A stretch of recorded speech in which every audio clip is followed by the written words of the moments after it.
Luciana, vamos voltar então a essa questão de respeito dentro desse ambiente de empreendedorismo.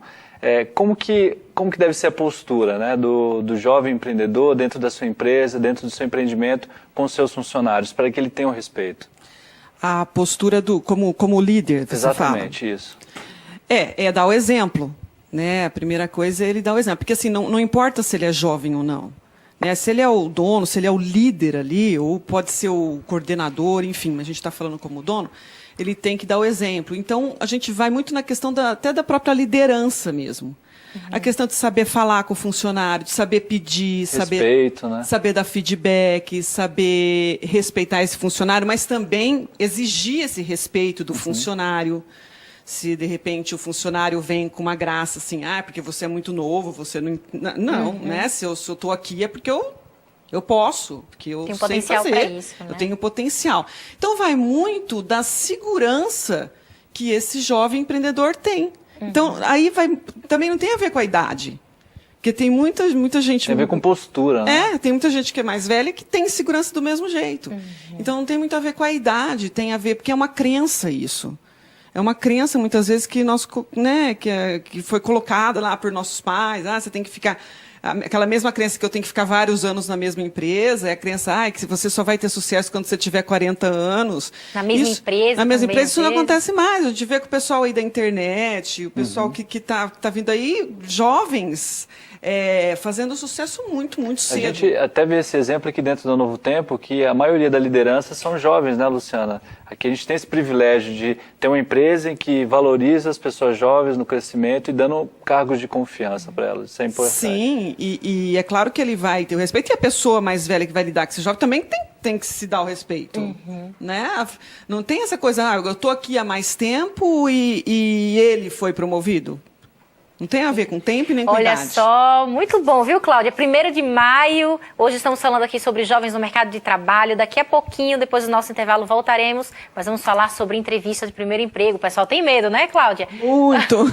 Cláudia volta no 3º bloco e daqui a pouquinho, na sequência, vamos receber Samira Toledo, que é responsável pelo RH aqui na TV Novo Tempo, vai dar algumas dicas pra gente. Até já!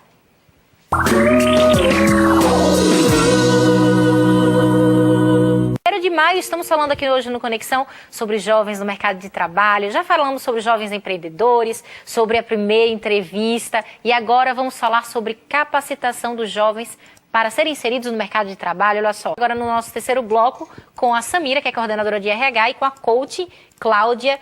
Deixar de estudar nunca, né, Cláudia? Nunca. Deixar de ter novos conhecimentos, de se reciclar. Eu acho que o mercado hoje não tem espaço para as pessoas que não se atualizam, né? E tem várias maneiras de estudar, né? Não precisa estar lá no banco da faculdade. Tem várias maneiras de eu me atualizar. Isso, a pesquisa, a internet está aí para isso, né, Samira? É isso mesmo, né? E hoje, a Cláudia, que acompanha isso mesmo, a gente tem o ensino à distância, que existem vários cursos também que a pessoa pode se especializar, seja dentro da sua área específica, ou seja uma área diferente. A gente entende que isso vem crescido a cada dia também. Eu acho que a informação está à disposição de todo mundo. É o seguinte, o jovem, ele precisa investir não apenas, às vezes a gente pensa que é só no conhecimento técnico, né? Mas, por exemplo, hoje um jovem que não sabe mexer, por exemplo, com a ferramenta da internet ou ter um outro idioma também está fora do mercado de trabalho, né? O outro idioma, eu digo que é assim, que é o essencial. Muitas vezes eles me perguntam assim, estou saindo da faculdade, o que é melhor eu fazer? Uma pós-graduação ou um curso de inglês? Falei, bom, o curso de inglês eu deveria ter feito, né? Durante a faculdade, eu deveria saber já.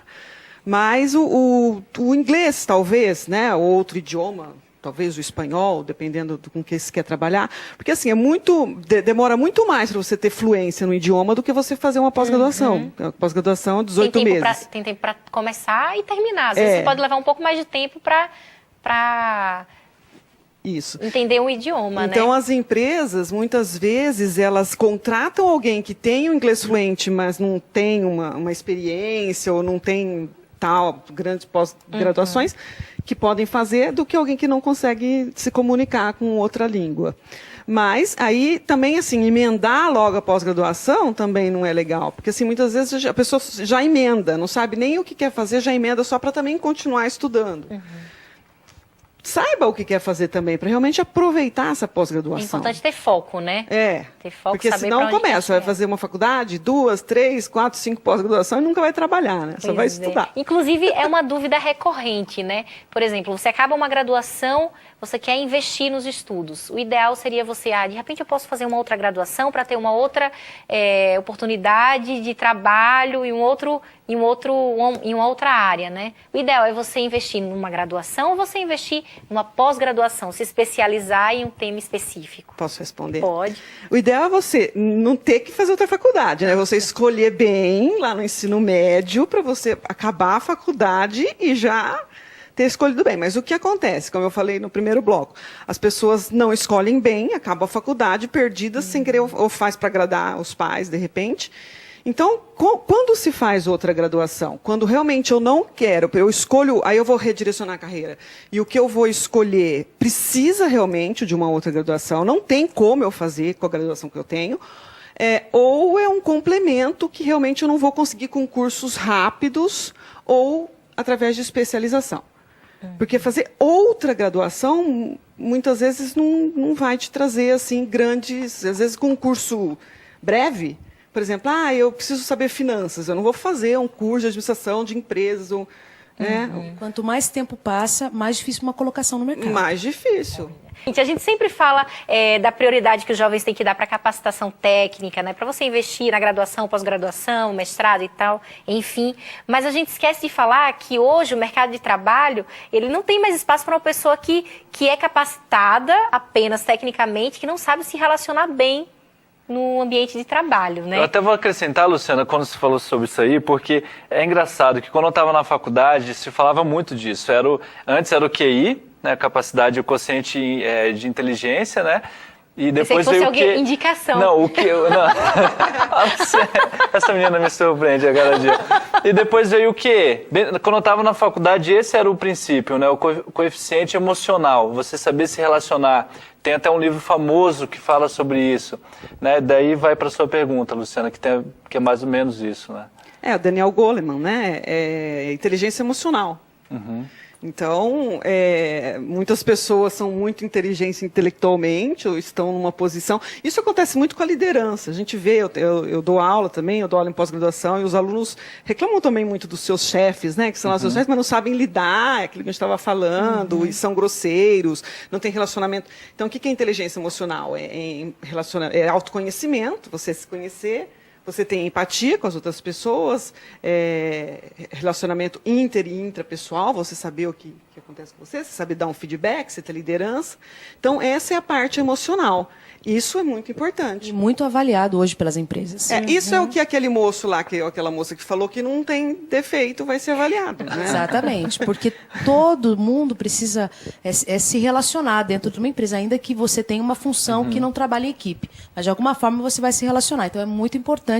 E isso é uma avaliação que a gente trabalha bem o comportamental, através de dinâmicas, através dos testes, para pelo menos ter um direcionamento. Talvez não tenha 100% ali o perfil, mas que consiga ali pelo menos uma direção do perfil da pessoa. E Sabrina, você também sabe disso, tem uma frase que a gente fala muito do RH, que é assim, você é contratado pela sua competência técnica e é demitido pela sua sua incompetência emocional. Isso é verdade mesmo. Viu? A maioria das pessoas são demitidas porque não se desenvolve competência emocional. É muito difícil, né? Então, é uma coisa, diferente da técnica. Se a pessoa não quiser... Tem a ver com a formação, família, caráter, educação. Personalidade. Né? A gente até tem os livros, tem o coach, mas é uma coisa assim, que não é você ler um livro de autoajuda que você vai mudar. Você dá um treinamento e a pessoa, né, ela tem que querer. Tem a terapia, mas você tem que querer e tem um tempo para isso. Ok, então. Muito obrigada, viu, Samira, por sua participação Obrigada, aqui no Conexão. É um prazer. Esperamos vocês aqui mais vezes. Obrigada, a Cláudia também. Obrigada, muito obrigada foi um prazer pela falar orientação. sobre isso. Se você precisar, Chapolin, de um coach, hein? Olha, eu até coach? gostei do nome, o coach. Cláudia. Quando eu mudar de profissão, eu vou ser coach também. Eu gostei, pelo menos pelo nome, assim. Quando você quiser mudar de profissão, você me procura. Tá bom. Tá ok, então. Gente, muito obrigada pela participação. Amanhã tem mais. Esperamos aqui às 7h30 da noite. E agora vamos de música.